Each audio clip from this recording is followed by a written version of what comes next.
Good evening, everyone. Welcome to podcast channel. Remember to like and subscribe, and enjoy the show. It was just another Wednesday night, and I was helping my son with his homework as usual. That evening's math problems were especially tough, and I was doing my best to explain them clearly. We were so focused on the equations that I barely noticed the soft sounds coming from the living room, a faint murmur, the rustling of fabric, and occasional soft laughter. I thought it might just be the TV or a phone call from my wife, Emily. It wasn't until we finished the homework that my curiosity got the better of me. "Well done, champ," I said, ruffling my son's hair. "Go upstairs and get ready for bed. I'll check on Mom." He nodded, gathering his books and heading upstairs. I took a moment to stretch and felt the fatigue of the day settling in. As I walked toward the living room, the sounds became clearer and more distinct. The laughter had an intimate tone that made me uneasy. I paused at the doorway, the room still partially obscured by the wall. My breath caught when I peeked around the corner. Emily was in the center of the room with three unfamiliar men. She was laughing, her cheeks flushed in a way I hadn't seen in ages. What struck me most was her clothing, or rather, her lack of it. She was slowly and deliberately undressing, almost as if performing a private show. One of the men handed her a glass of wine, which she took with a knowing smile. I felt like an unwelcome spectator, unable to tear my eyes away. As I walked toward the living room, the sounds grew clearer, more distinct. The laughter had a husky, intimate edge to it that set my nerves on edge. I paused at the entrance, the room still partially obscured by the corner wall. My breath caught in my throat when I peeked around the edge. Emily was there, standing in the center of the room with three men I had never seen before. She was laughing, her cheeks flushed with a color I hadn't seen in a long time. What hit me hardest was her attire, or the lack of it. She was undressing, her movements slow and deliberate, almost like she was putting on a private show. One of the men handed her a glass of wine, which she accepted with a sly smile. I felt like I was intruding on an intimate moment, but I couldn't look away. My mind raced, trying to make sense of the scene unfolding before me. Why were there three men in my living room? Why was my wife stripping in front of them? The confusion and betrayal mingled into a nauseating cocktail in my stomach. I could have left, I should have left, but something rooted me to the spot, a morbid curiosity mingled with a strange compulsion to see how far this would go. So I stayed hidden, watching, my heart pounding in my chest like a drum. Emily let her dress fall to the floor, revealing a lacy set of lingerie I had never seen before. One of the men reached out, trailing a finger down her arm, and she shivered in response, her eyes closing briefly as if savoring the touch. I clenched my fists, feeling a surge of anger and helplessness. The men circled her like predators around prey, their eyes dark with desire. They took turns touching her, caressing her, each act a nail driven deeper into my heart. Emily seemed to bask in their attention, her laughter turning into soft moans that made my skin crawl. I had always trusted her, believed in the sanctity of our marriage, yet here she was, unraveling everything we had built together in a single devastating act. The realization was like a punch to the gut, leaving me breathless and reeling. And then she started stripping for real this time, not just teasing. The bra came off, then the panties, and she stood before them completely naked, her body a testament to the betrayal I felt. They touched her everywhere, exploring her in ways that made my blood boil. I should have confronted them, should have done something to stop it, but I couldn't move, couldn't speak. I was trapped in my own horror, a silent witness to my wife's infidelity. As the scene progressed, the men undressed as well, and what followed was something I never imagined I would see.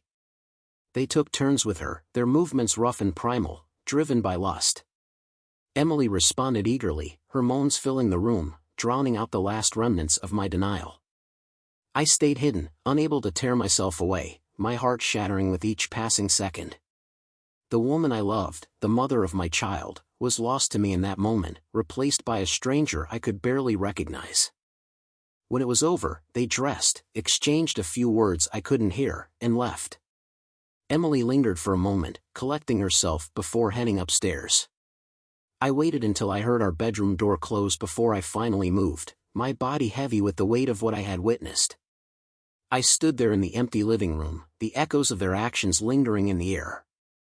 My mind was a storm of emotions: anger, betrayal, sadness, and an aching sense of loss. I didn't know what to do or where to go from here. All I knew was that nothing would ever be the same again. Standing outside our bedroom door, I felt a mixture of dread and determination. The house was eerily quiet now, a stark contrast to the scene before. I had just witnessed something unbelievable. I turned the doorknob, slowly pushing the door open to find Emily sitting on the edge of our bed, her head in her hands. She looked up as I entered, her eyes widening with surprise and guilt. "Mike," she whispered, her voice trembling. What are you doing here?" "I could ask you the same thing," I replied, my voice barely above a whisper. "What the hell was that, Emily?" She opened her mouth to speak, but no words came out. I saw the tears welling up in her eyes, but they did nothing to quell the fury bubbling inside me. "Who were those men, and why were you doing that?" I demanded. Her silence stretched on, the weight of it pressing down on us both. Finally, she took a deep breath, wiping her tears away. "Mike, I am so sorry. I never wanted you to find out this way." "Find out what?" I demanded. "That you were cheating on me? That you were throwing away our marriage for what? Some cheap thrill?" "It's not like that," she insisted, her voice breaking. "It's complicated." "Complicated?" I repeated, incredulous. "You call having sex with 3 strangers in our living room complicated? Explain it to me, Emily. Make me understand." She took another deep breath, her hands shaking. "It started a few months ago," she began. "I met Ray at a bar. He was charming, and I was feeling, I don't know, lonely. You were always busy with work, and I felt like you weren't paying attention to me anymore." My heart ached at her words, a pang of guilt mixing with my anger. "So you decided to seek attention elsewhere?" I asked bitterly. "It wasn't like that at first," she said, shaking her head. "We just talked. He made me feel special, like I mattered. And then things escalated. I knew it was wrong, but I couldn't stop. It felt so good to be wanted." "And the other men?" I pressed. "Were they part of the package deal?" "Ray introduced me to them," she admitted, her voice barely a whisper. "They made me feel alive in a way I hadn't felt in a long time. I felt like I'd been punched in the gut. What about us? What about our family? Did any of that matter to you?" "Of course it did," she cried. "I love you, Mike. I never stopped loving you, but I got lost along the way. I made a terrible mistake." "A mistake?" I echoed, my voice rising. "This isn't just a mistake, Emily. This is a betrayal. You broke our vows, our trust.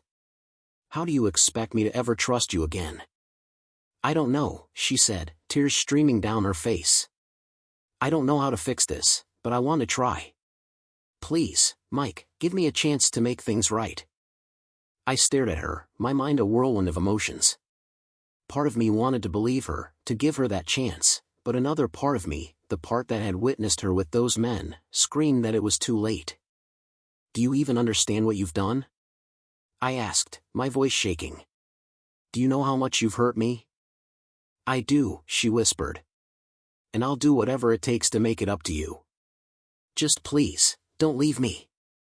I turned away, unable to look at her any longer. My mind was a chaotic mess, and I needed time to think. "I need some air," I said finally. "I need to clear my head." She nodded, not daring to stop me. I walked out of the bedroom, my footsteps echoing in the silent house. As I stepped outside, the cool night air hit my face, and I took a deep breath, trying to steady myself. What was I supposed to do now? How could I move forward from this? The betrayal cut deep, and I didn't know if I could ever truly forgive her. But I also couldn't ignore the part of me that still loved her, that wanted to believe she could change. I wandered down the street, my mind racing. I thought about our son, about the life we had built together. How would this affect him? Could we ever find a way to repair the damage? I walked until I found myself at a small park, the swings creaking softly in the breeze. I sat on a bench, burying my face in my hands. The weight of everything pressed down on me, and for the first time, I let myself cry. Hours passed, the sky beginning to lighten with the approach of dawn. I knew I couldn't stay out here forever. I had to face Emily, had to figure out what came next. With a heavy heart, I stood up and made my way back home. Emily was waiting for me in the living room, her eyes red and puffy from crying. She looked up as I entered, hope and fear warring in her gaze. "Mike," she began, her voice trembling. I held up a hand, stopping her. "I need time, Emily. I need to figure out if I can ever trust you again. But for now, we need to focus on our son. He deserves better than this." She nodded, tears spilling down her cheeks. "I'll do whatever it takes, Mike. I'll go to counseling, I'll do anything, just please don't give up on us." I didn't respond, the words too heavy to utter. Instead, I walked past her, heading to our son's room to check on him. As I stood in the doorway, watching him sleep, I knew one thing for certain: no matter what happened between Emily and me, I would always be there for my son. The next few days passed in a haze of confusion and heartache. Emily and I barely spoke, the air between us thick with tension and unresolved emotions. Our son sensed the change, but was thankfully too young to fully understand what was happening. I tried to keep things as normal as possible for him, throwing myself into work and spending time with him. But the image of Emily with those men haunted me, a constant reminder of her betrayal. I was determined to give her the chance to make amends, but I couldn't ignore the nagging doubt that gnawed at my heart. It was late Friday evening when things took an unexpected and violent turn. I was in the kitchen, preparing a simple dinner when there was a loud knock at the door. Emily was upstairs, and our son was in his room playing with his toys. Who could that be at this hour? I muttered to myself, wiping my hands on a towel and heading to the front door. I opened it to find a large man standing on the porch, his expression cold and menacing. It was Ray, one of the men from that night. "Can I help you?" I asked, my voice steady despite the unease creeping up my spine. "Yeah," Ray replied, his voice low and threatening. "We need to talk." "There's nothing to talk about," I said, starting to close the door, but Ray's foot shot out, blocking it. "You don't get to walk away from this," he growled, shoving the door open and forcing his way inside. Before I could react, his fist connected with my jaw, sending me stumbling back into the hallway. "What the hell?" I gasped, trying to steady myself. Ray didn't give me a chance to recover. He grabbed me by the collar, lifting me off the ground and slamming me against the wall. "You're going to listen to me, you piece of shit," he snarled, his face inches from mine. "You think you can just walk away from what happened? You think you can make Emily suffer without consequences?" My mind was spinning, the pain from the punch radiating through my head. "I didn't do anything," I managed to say through gritted teeth. "She's the one who betrayed me." Ray's grip tightened, his eyes narrowing. "You have no idea what you're talking about. Emily deserves better than you, and I'm here to make sure she gets it." Before I could respond, he punched me again, this time in the stomach. I doubled over in pain, gasping for breath. Ray released me, and I collapsed to the floor, my vision blurring. "Stop it!" Emily's voice rang out, filled with panic. She ran down the stairs, her face pale and eyes wide with fear. "Ray, stop, please!" Ray looked up at her, his expression softening slightly. "Emily, this bastard needs to learn his lesson." "No, he doesn't," she said, stepping between us. "Mike, get up. Are you okay?" I struggled to sit up, my body aching from the blows. "What the hell is going on, Emily?" I demanded, my voice weak but laced with anger. "Just go, Ray," she said, ignoring my question. "Please leave us alone." Ray hesitated, his eyes flicking between us. "Fine," he finally said, backing away. "But this isn't over. You know where to find me if you need anything." Emily watched as he left, the front door closing behind him with a heavy thud. She turned to me, her expression a mix of concern and something else, something darker that I couldn't quite place. "Mike, I am so sorry," she said, reaching out to help me up. I recoiled from her touch, struggling to my feet on my own. "What the hell was that about, Emily? Why is he here? Why did he attack me?" "Ray just wanted to scare you," she said, her voice trembling. "He's protective of me, and when he heard about what happened, he got angry." "Protective?" I echoed, incredulous. "You call that protective?" "He beat the crap out of me." "I am sorry," she repeated, her eyes pleading. "I had no idea he would come here. Please, Mike, let's just forget about this and focus on us." "Forget about this?" I snapped. "You brought this into our home, Emily. You invited these men into our lives, and now they are attacking me. How am I supposed to just forget about it?" Emily's demeanor shifted, a coldness settling over her features. "Maybe if you had paid more attention to me, none of this would have happened. Maybe if you weren't so obsessed with your work, I wouldn't have needed to find comfort elsewhere." Her words cut deep, the accusation stinging like a slap to the face. "So this is my fault now?" I asked, my voice shaking with anger. I wasn't saying that she said this, her tone calmer, but still edged with that coldness. "But you need to understand that I am not the only one to blame here. We both have our faults," she said.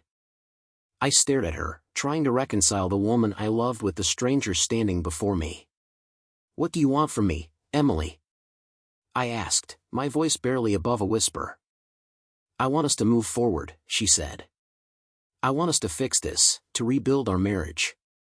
But you need to let go of the past. You need to stop holding this over my head." "Let go of the past?" I repeated, shaking my head. "How can I do that when it's still happening? When men like Ree are showing up and attacking me in my own home?" "Ree won't come back," she said firmly. "I'll make sure of it. But you need to meet me halfway, Mike. We need to move forward if you're still stuck in what happened." I took a deep breath, the pain in my body a constant reminder of the violence that had just occurred. "I'll try," I said finally. "But you need to understand that this isn't easy for me. You've broken my trust, and it is going to take time to rebuild it." "I understand," she said softly, "and I'm willing to do whatever it takes. I love you, Mike. I don't want to lose you."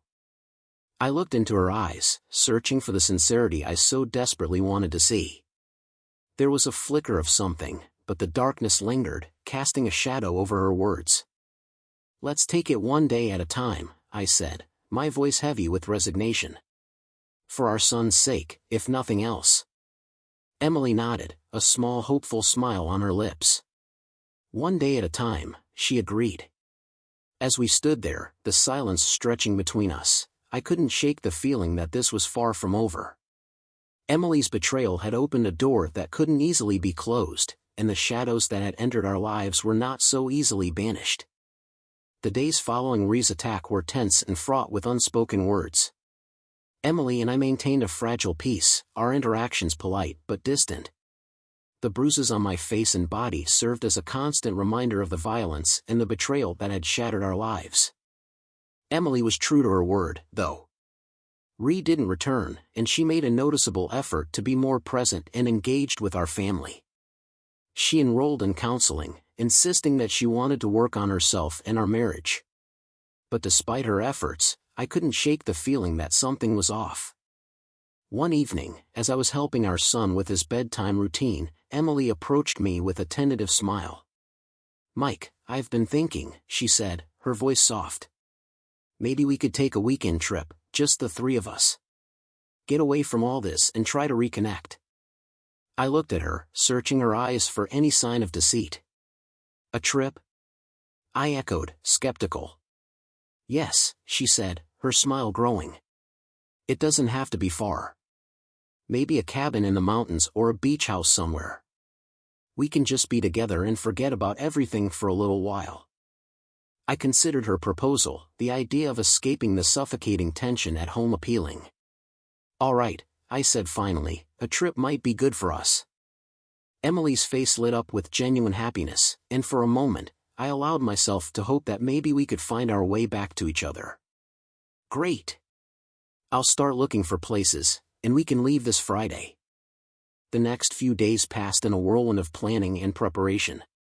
Emily found a cozy cabin in the mountains, and we packed up the car for a weekend getaway. Our son was excited, chattering nonstop about the adventures we would have. The drive to the cabin was peaceful, the scenery a welcome distraction from the turmoil of the past weeks. As we arrived at the cabin, nestled among tall pine trees with a view of a serene lake, I felt a sense of calm wash over me. "This place is beautiful," I said, stepping out of the car and taking a deep breath of the crisp mountain air. Emily smiled, her eyes reflecting the tranquility of the surroundings. "I'm glad you like it. Let us make the most of this weekend." We spent the first day exploring the area, hiking through the woods, and playing by the lake. For a brief moment, it felt like old times, like we were a normal, happy family again. But the shadow of betrayal still lingered, a constant presence in the back of my mind. That evening, after our son had fallen asleep, Emily and I sat on the porch, the stars twinkling above us. She reached out and took my hand, her touch tentative. "Mike, I know I hurt you deeply," she said, her voice barely above a whisper. "But I want you to know that I am committed to making things right. I love you, and I want us to be a family again." I looked at her, the sincerity in her eyes warring with the lingering doubt in my heart. "I want to believe you, Emily, but it's going to take time. Trust isn't something that can be rebuilt overnight." She nodded, tears glistening in her eyes. "I understand. Just know that I am here and I am not giving up on us." We sat in silence for a while, the cool night air wrapping around us. I wanted to believe that this trip could be a turning point, that we could find our way back to each other. But as the stars shimmered above, I couldn't shake the feeling that more trouble was on the horizon. The next morning, we decided to take a boat out on the lake. Our son was thrilled, his laughter echoing across the water as we paddled. Emily and I shared smiles and laughter, the tension between us easing. But as we returned to the cabin in the early afternoon, my phone buzzed with a message. I glanced at the screen and saw it was from an unknown number. Frowning, I opened the message and felt my blood run cold. "Enjoying your little getaway? Don't be too quick to think you can escape the consequences," the message read. It was accompanied by a photo of our cabin taken from the edge of the woods. Someone was watching us. My heart pounded in my chest as I looked around, trying to spot anyone in the trees. "What's wrong?" Emily asked, noticing my sudden change in demeanor. "Nothing," I said quickly, not wanting to alarm her or our son. "Just a work message." But I couldn't shake the feeling of unease that settled over me. I needed to find out who was behind this, so as I tried to come up with a plan, Emily suggested we go for another hike, this time to a nearby waterfall she had read about. We set out on the trail, our son's excitement palpable, but my mind was elsewhere, replaying the events of the past few weeks and trying to piece together who could be sending these messages. Was it Ree or someone else entirely? As we neared the waterfall, Emily suggested I take our son to explore the rocks while she took some photos. I nodded, lifting him onto my shoulders and making my way to the edge of the pool. Emily watched us for a moment before turning back to her camera. I saw her tense up suddenly, her hand flying to her mouth in shock. "Mike," she called out, her voice filled with panic. I rushed back to her, setting our son down gently. "What is it?" I asked, my heart racing. She handed me the camera, her hands trembling. "Look," she whispered. I took the camera and glanced at the screen. There, in the background of one of the photos she had just taken, was a shadowy figure standing among the trees, watching us. "Stay here," I told her, my voice firm. "Keep an eye on our son." Without waiting for a response, I started toward the trees where the figure had been. My mind was a whirlwind of fear and anger. Who was this person, and why were they stalking us? As I approached the spot, I saw no sign of anyone. the figure had vanished, leaving only the chilling reminder that we were not alone. I turned back, my frustration mounting. "Did you see anyone?" Emily asked as I returned to them. "No," I said, shaking my head. "But someone's out there. We need to be careful." Emily nodded, her face pale.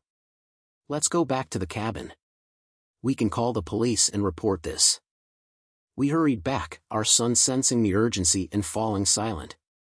Once inside the safety of the cabin, I locked the doors and windows, my mind racing with possible scenarios. Emily called the local police, explaining the situation. An officer arrived a short while later, taking our statements and examining the photo. "We'll increase patrols in the area," the officer said, "but if you feel unsafe, it might be best to cut your trip short and head home." I nodded, thanking him as he left. I turned to Emily. "We should go. It's not worth the risk." She agreed, and we quickly packed our things, loading the car and heading back down the mountain. The drive home was tense, every shadow along the road making my heart race. When we finally pulled into our driveway, I felt a sense of relief wash over me, but as we stepped inside, I couldn't shake the feeling that the shadows had followed us and that the threat was far from over. Emily and I put our son to bed, exchanging worried glances as we sat in the living room. She reached out and took my hand. "Mike, I am scared. What if this isn't over? What if they come after us again?" "We'll deal with it," I said, trying to sound confident. "We'll get through this together." But deep down, I knew the road ahead would be filled with more challenges, more shadows lurking in the corners of our lives. I also couldn't shake the feeling that Emily was hiding something, that her betrayal ran deeper than I had realized. As the night wore on, I found myself unable to sleep, my mind racing with questions and doubts. What was the true extent of Emily's involvement with these men? How far would they go to ensure she stayed under their control? One thing was clear, I needed to uncover the truth, no matter how painful it might be. For the sake of my family, I had to confront the shadows and bring them into the light. Part 5, Unmasking the Shadows. The following morning, I decided to take matters into my own hands. I couldn't rely solely on the police to protect us. I needed answers and needed to find out who was behind the messages and the stalking. I started by digging into Emily's past, looking for any connection she might have had with Ree and his friends. It wasn't easy, and I had to be careful not to arouse her suspicion, but slowly, I began to piece together a picture that made my blood run cold. Emily's involvement with Ree had started long before she admitted it to me. They had known each other for years, and their relationship was much deeper than a simple affair. Ree had a hold over her, one that went beyond physical attraction. There were financial ties, secrets shared, and a darkness that I had never seen in my wife. As I delved deeper, I discovered that Ree was involved in illegal activities, drugs, extortion, and worse. Emily had become entangled in his world, and now we were all paying the price. One evening, as I sat in my home office, combing through old emails and messages, I found a clue that chilled me to the bone. It was an email from Ree to Emily, sent months before I discovered her infidelity. The subject line read, "Our plan. Emily, we need to move forward with our plan. Mike is becoming suspicious, and we can't afford any mistakes. Make sure you keep him distracted. Use whatever means necessary. Remember, this is for us, for our future.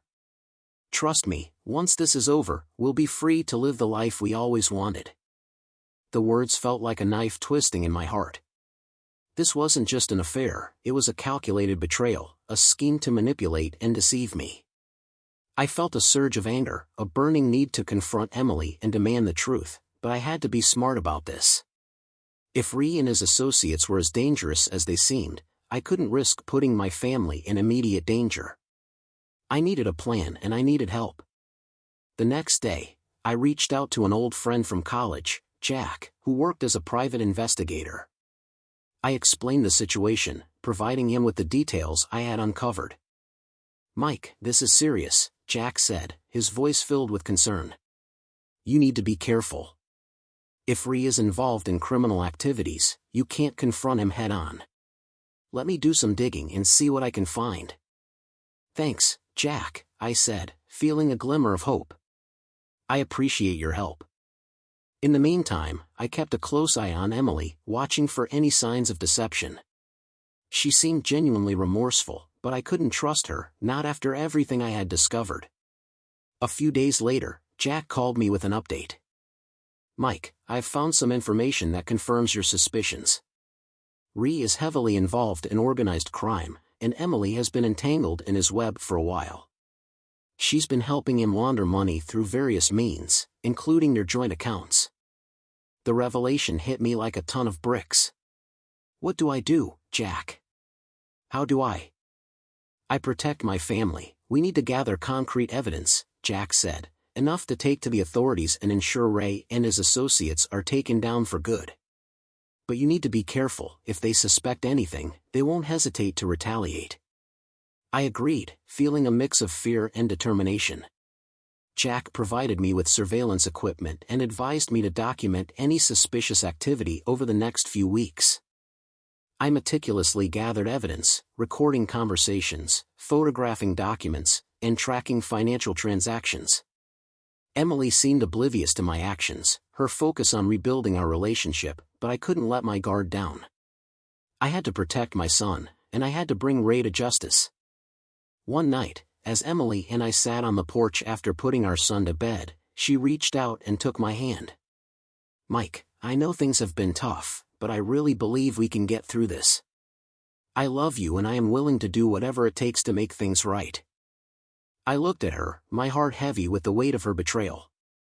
Emily, there's just something I need to tell you, I said, my voice steady. I know about Ray and everything you've been involved in. Her eyes widened in shock, and she pulled her hand away. Mike, I can explain. Save it, I interrupted, my anger finally boiling over. I've been gathering evidence, and I know about your plan. You used me, betrayed me, and put our family in danger. Tears welled up in her eyes, but I couldn't afford to let her manipulate me again. I'm giving you one chance to come clean, Emily. Tell me everything, or I'll go to the authorities right now. She looked down, her shoulders shaking with silent sobs. It started as a way to make some extra money, she admitted. Ray convinced me that it was harmless, that we were just helping out friends. But things got out of hand, and I didn't know how to get out. And the messages? The stalking? I pressed.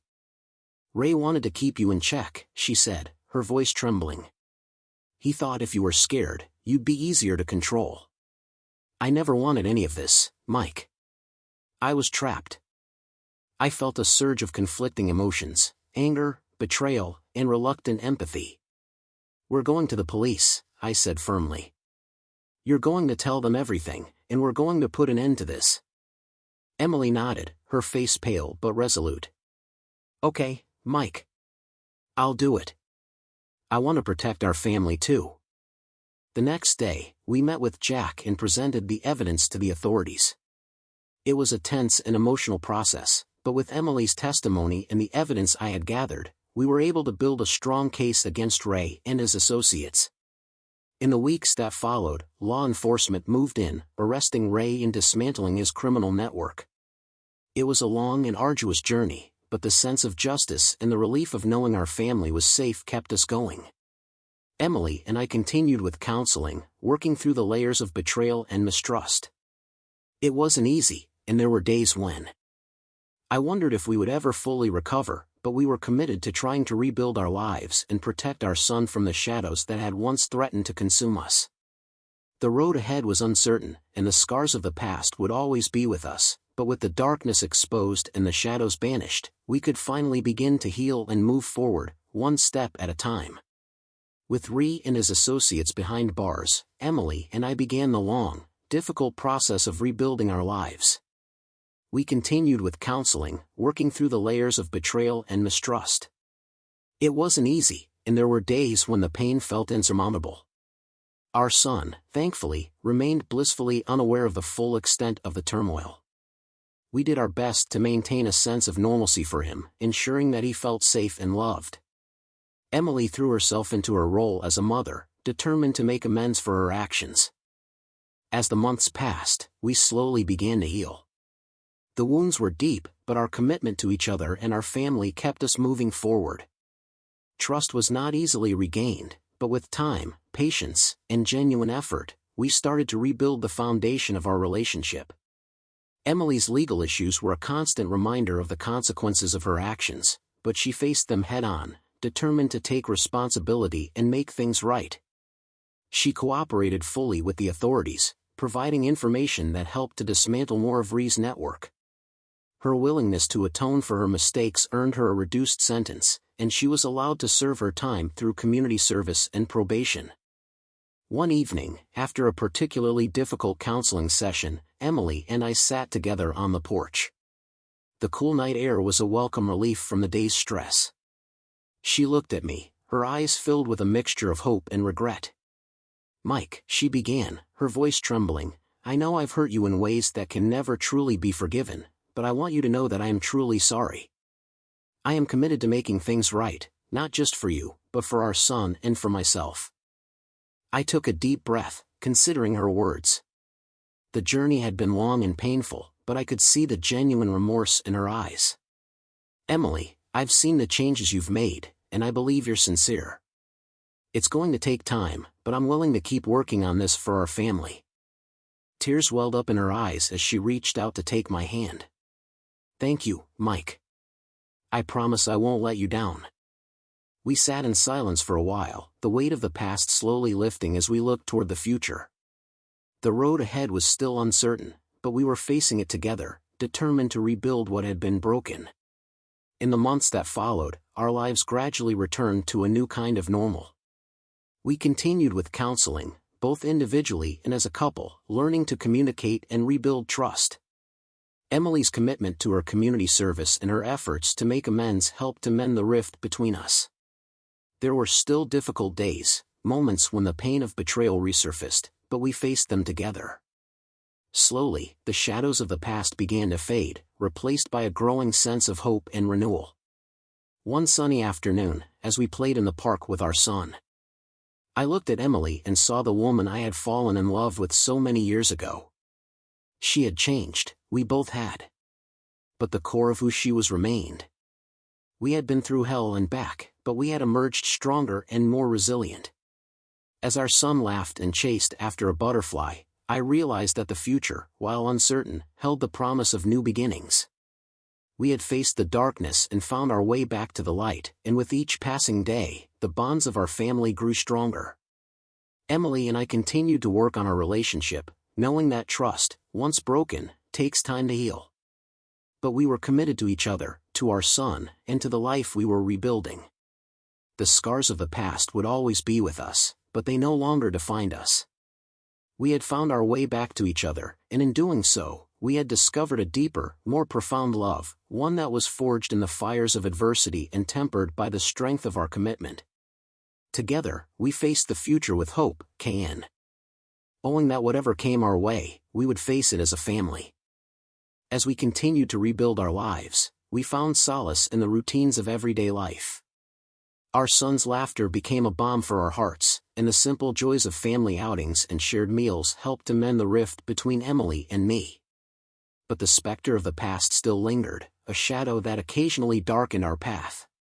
One afternoon, as Emily and I sat in the backyard watching our son play, she turned to me with a thoughtful expression. "Mike, I think it's time we talked about the future." I looked at her, curious. "What do you mean?" "We've come a long way," she said, her voice steady. "But there is still so much to address. I've been thinking about our goals, our dreams, and how we can rebuild not just our relationship, but our lives." I nodded, understanding her concern. "What do you have in mind?" "I want to start over," she said, her eyes bright with determination. "A fresh start away from the memories of everything that happened. Maybe a new house, a new town, it would be good for all of us." The idea of a fresh start was appealing. Moving away from the place where so much pain had occurred could give us the clean slate we needed. "I think that's a great idea," I said, squeezing her hand. A new beginning could be exactly what we need. Over the next few weeks, we began the process of looking for a new home. We explored several towns, eventually finding a quaint, quiet community a few hours away. The house we chose was perfect, spacious, with a large yard for our son to play in, and a cozy atmosphere that felt like a true home. As we prepared for the move, we spent our evenings packing and reminiscing. Emily and I grew closer, the shared goal of creating a better future strengthening our bond. Despite the challenges we had faced, we found joy in each other's company and hope in the promise of new beginnings. The day of the move arrived, and as we loaded the last of our belongings into the truck, I felt a sense of closure as we were leaving behind the pain and starting a new chapter, one filled with possibilities. Our new home quickly became a sanctuary. The quiet of the countryside, the friendly neighbors, and the fresh start gave us a sense of peace we hadn't felt in a long time. Our son adjusted well, making new friends and exploring the wonders of our new surroundings. Emily and I continued with counseling, determined to address the remaining issues and build a strong foundation for our future. The process was slow, but we were committed. We learned to communicate openly, to express our fears and hopes without judgment. One evening, as we sat on the porch watching the sunset, Emily turned to me, her eyes filled with gratitude. "Mike, I can't thank you enough for giving me a second chance. I know it hasn't been easy, but I am so grateful for your forgiveness and your love." I took a deep breath, considering her words. The journey had been long and painful, but I could see the genuine remorse in her eyes. "Emily, I've seen the changes you've made and I believe you're sincere. It's going to take time, but I'm willing to keep working on this for our family." Tears welled up in her eyes as she reached out to take my hand. "Thank you, Mike. I promise I won't let you down." We sat in silence for a while, the cool night air wrapping around us. The past was behind us, and we were focused on the future, one filled with hope and love. In the months that followed, our lives gradually returned to a new kind of normal. We continued with counseling, both individually and as a couple, learning to communicate and rebuild trust. Emily's commitment to her community service and her efforts to make amends helped mend the rift between us. There were still difficult days, moments when the pain of betrayal resurfaced, but we faced them together. Slowly, the shadows of the past began to fade, replaced by a growing sense of hope and renewal. One sunny afternoon, as we played in the park with our son, I looked at Emily and saw the woman I had fallen in love with so many years ago. She had changed, we both had, but the core of who she was remained. We had been through hell and back, but we had emerged stronger, more resilient. As our son laughed and chased after a butterfly, I realized that the future, while uncertain, held the promise of new beginnings. We had faced the darkness and found our way back to the light. With each passing day, the bonds of our family grew stronger. Emily and I continued to work on our relationship, knowing that trust, once broken, takes time to heal.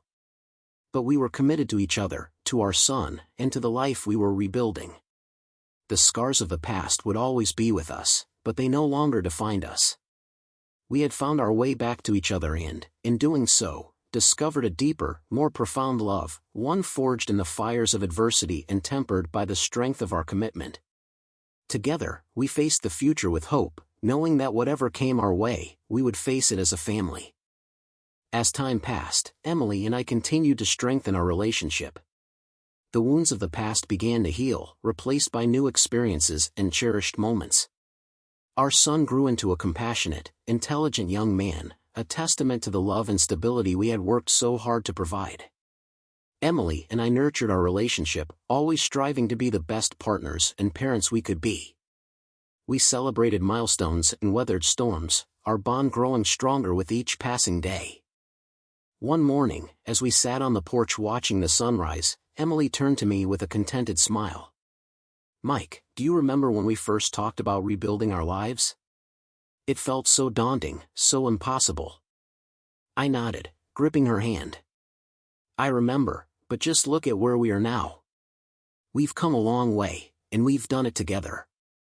She rested her head on my shoulder, her voice thick with emotion.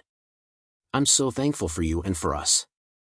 We've endured so much, yet we've built something beautiful from the ruins. As the first light of dawn painted the horizon, I felt a sense of fulfillment. Our journey had been fraught with difficulties, but we had triumphed. The shadows of the past no longer had any hold over us. We had ushered in a new beginning, a fresh start. United, we faced the future with optimism, love, and steadfast resolve. We had reconstructed our lives and, in the process, discovered the essence of resilience and forgiveness. The path ahead was still unknown, but we were prepared to confront it together, as a family. Over the years, our family bond deepened and strengthened. Emily and I made a deliberate effort to forge new memories, ensuring that joy and togetherness eclipsed the dark times. Our son flourished in this nurturing environment, his laughter and curiosity constantly inspiring us. We frequently embarked on trips together, exploring new destinations and savoring each other's company. These experiences became opportunities for us to reconnect and reinforce the foundation of our relationship. Whether hiking in the mountains, visiting museums, or spending a weekend at the beach, we treasured these moments as a family. Emily's involvement in the community also expanded. Her role at the nonprofit organization became more than a job, it was her way of giving back and making amends for past mistakes. She organized fundraisers, volunteered at local shelters, and even started a support group for women with similar experiences. Her dedication and compassion were evident to all, and she earned the respect and appreciation of the community. We celebrated our son's milestones with immense pride and joy, from his first day of school to his graduation. Each achievement reflected the love and support he received at home. Emily and I were present for every soccer game, school play, and parent-teacher conference, making sure he knew he was our top priority.